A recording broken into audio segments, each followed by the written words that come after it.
Rick, the news this afternoon was that Hedo was headed to Portland, and then all of a sudden that's off. He's headed to Toronto. What happened? Ultimately, he just couldn't get comfortable with the idea of playing in Portland versus Toronto, which is much more of a cosmopolitan city.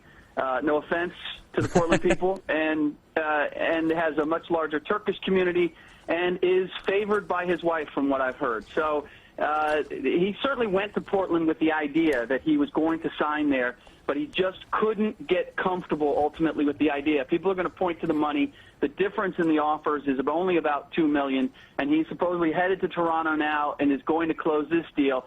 But after this experience, maybe we should just wait until July 8th before we say for certain that Hedo Turkoglu is going to be a Toronto Raptor. Rick, I got a bunch to get to, but just one last thought on Portland. Were they shocked that this happened? Did they think that they had their guy?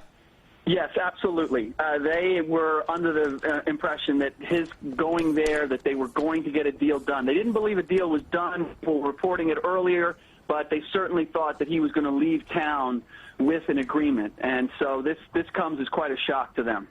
All right, Rasheed Wallace heard the recruiting pitch from all the big boys from Boston. He seems to be in a great spot, a bunch of top-flight suitors. He seems to be able to sort of pick which contender he wants to go to. What's next for Sheed?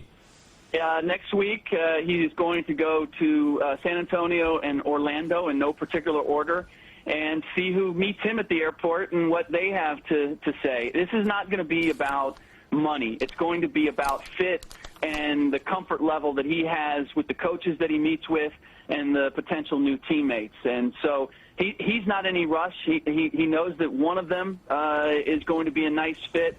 So he's going to take his time. Maybe the teams wouldn't like it that way, but Sheed's not going to hurry into this decision.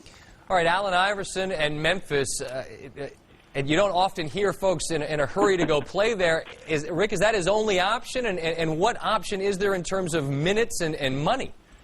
Scott, often, never. Let's use the word never. You said no offense earlier. I just was no offense to Memphis, you know? You were soft-pedaling it. Yes. But this is a reflection of where the market is for Iverson. And there are really some questions that Memphis has to ask. Obviously, he can still sell tickets. He can still play.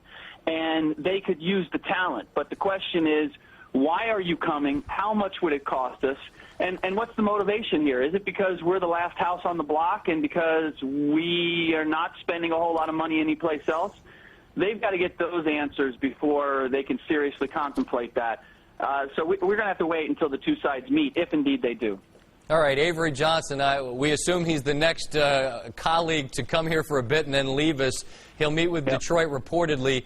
The fit looks like it makes sense from where I'm sitting. How about you? Yeah, absolutely. The only question is that the Pistons weren't going to offer a blockbuster number, and so it's going to be a question of does Avery want to get back into the game?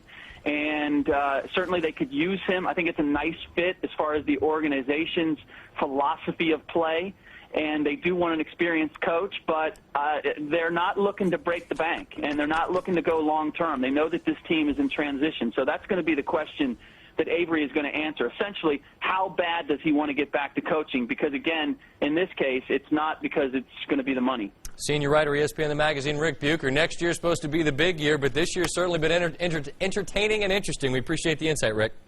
You got it.